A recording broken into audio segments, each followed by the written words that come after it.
네, 이어서 취재 기자와 함께 총선 관련 이야기 좀 더 자세히 나눠보겠습니다. 보도국 송민석 기자 나와 있습니다.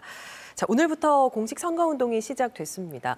코로나19 사태 때문에 유례 없이 어수선한 분위기에서 선거가 치러지게 됐는데요. 이번 선거의 특징 먼저 짚어볼까요? 네, 선거의 계절이 돌아왔습니다. 오긴 왔는데 이걸 게임 체인저라고 불러도 될지 모르겠지만 코로나19가 마치 쓰나미처럼 선거판을 덮어버렸습니다. 그래서 사실 전문가들도 뭔가를 예측하고 전망하기가 어려운 측면이 있는데요. 일단 특징을 좀 요약해 보면요. 먼저 대전, 세종, 충남 지역은 현역이 100% 공천을 받았습니다. 이 다른 지역은 대략 30% 정도 물갈이가 이루어진 반면에 우리 지역은 이 민주당 이해찬 대표처럼 스스로 물러난 의원 외에 여야 모두 현역을 내세웠습니다.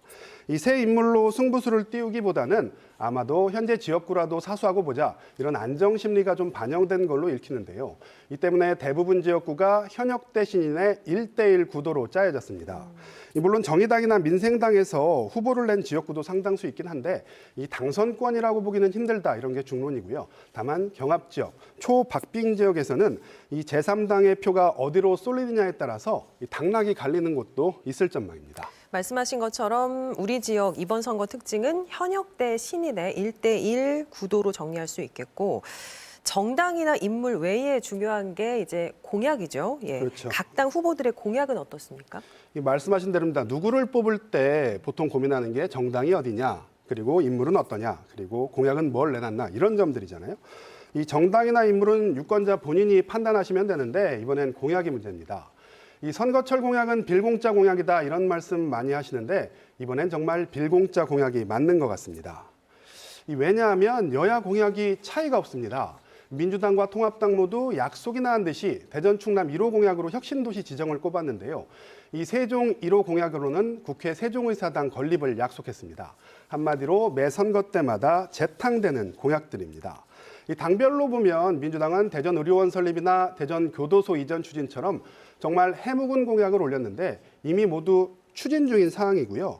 특히 대전 의료원은 이번 정부 들어 예비 타당성 조사를 하고 있는데 벌써 2년째 막혀 있거든요. 당연히 그동안은 뭐 했냐 이런 얘기가 나오는 거고요.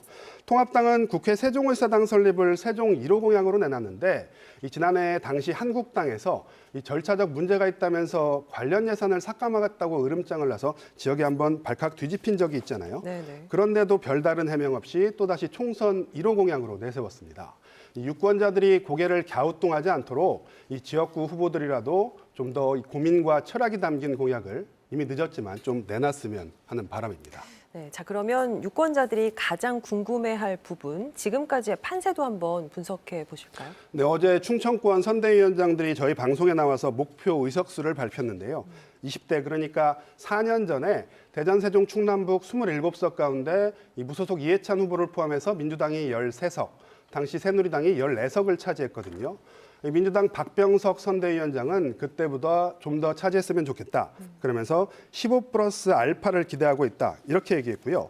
이 통합당 김병준 선대위원장은 이번에 그러니까 21대 충청권 의석수가 한 석이 늘어서 28석인데 사실 반 정도를 했으면 좋겠다. 이렇게 말씀하셨거든요. 이러한 목표치를 바탕으로 유추를 좀 해보면 민주당이 통합당보다는 조금 더 자신을 보이는 것 같다. 이렇게 말씀드릴 수 있을 것 같고요. 여기에 이제 민주당과 통합당이 자체 분석한 판세가 있습니다. 이 판세 분석도 눈길을 끄는데 충청권 28석 가운데 민주당은 11곳 정도를 우세 또는 경합 지역으로 꼽았고요. 통합당은 13곳에서 유리한 것으로 이렇게 판단하고 있는 것으로 전해졌습니다. 구체적으로 좀 보면 민주당은 대전 서구 갑을, 유성 갑을, 세종 갑을 정도, 이 통합당은 대전 동구와 대덕구, 충남 홍성 예산 등을 비교적 안정권으로 판단하는 것으로 알려졌는데요. 하지만 뚜껑은 열어봐야 알겠죠. 이 여론조사 전문가들이 가장 여론조사가 안 맞는 곳이 충청이라고 하는데요. 네. 특히 충청 민심은 한쪽의 표를 밀어주지 않는 성향이 강해서 누구도 손쉬운 승리를 예측하기는 힘들다. 이렇게 정리할 수 있을 것 같습니다. 그렇다면 또 한 가지 궁금한 것이 격전지는 어디가 될까 하는 부분입니다. 격전지도 한번 정리해 보죠. 정말로 피를 말리는 격전지도 상당수입니다. 이 후보자들한테는 좀 미안하지만 유권자 입장에서는 선거 재미가 가장 큰 곳이죠. 이 대전에서는 중구가 최대 격전지로 꼽힙니다. 이 전국적 인지도를 가진 신인이냐, 텃밭에서 재선에 도전하는 현역이냐, 여기에 민주당 황운하, 통합당 이응권 두 후보가 고교 동문 사이여서 관심을 더하고 있습니다. 이 충남에서는 공주부여청양 그리고 보령서천 두 곳이 격전지로 분류가 됩니다.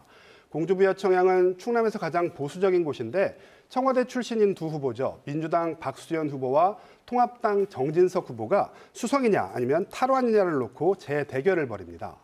이 보령서천은 일찌감치 리턴 매치로 후보가 확정된 곳인데요. 국정, 도정, 군정까지 모두 경험한 민주당 나소열 후보와 이 삼선 중진에 도전하는 통합당 김태흠 후보가 피를 말리는 대결을 펼치는데 나 후보는 서천 출신이고요. 김 후보는 보령 출신이어서 이 지역 간 대결에도 관심이 쏠리고 있습니다. 격전지까지 알아봤습니다. 그러면 마지막으로 남은 변수 뭐가 있을까요? 뭐니 해도 코로나19겠죠. 이 여당 지지율의 버팀목이 코로나19 사태에 대응을 잘하고 있다. 이런 여론이거든요.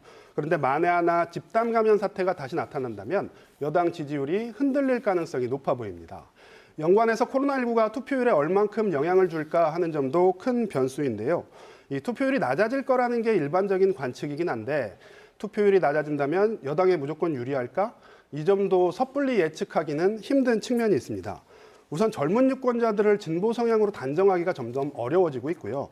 반면에 전체 투표율은 낮을 수 있지만 보수 진영표가 결집할 가능성도 있다. 이런 전망도 나오고 있습니다. 네. 또 하나 변수가 교복을 입은 유권자들, 만 18세 유권자들입니다. 전국적으로 14만여 명, 우리 지역만 놓고 보면요. 대전이 4,800여 명, 세종이 900여 명, 충남이 6,100여 명 정도로 한 11,900여 명 정도 되는데요. 이 숫자는 많지 않지만 이 수백 표 차로 당락이 갈리는 초박빙 지역이라면 얘기가 좀 달라집니다.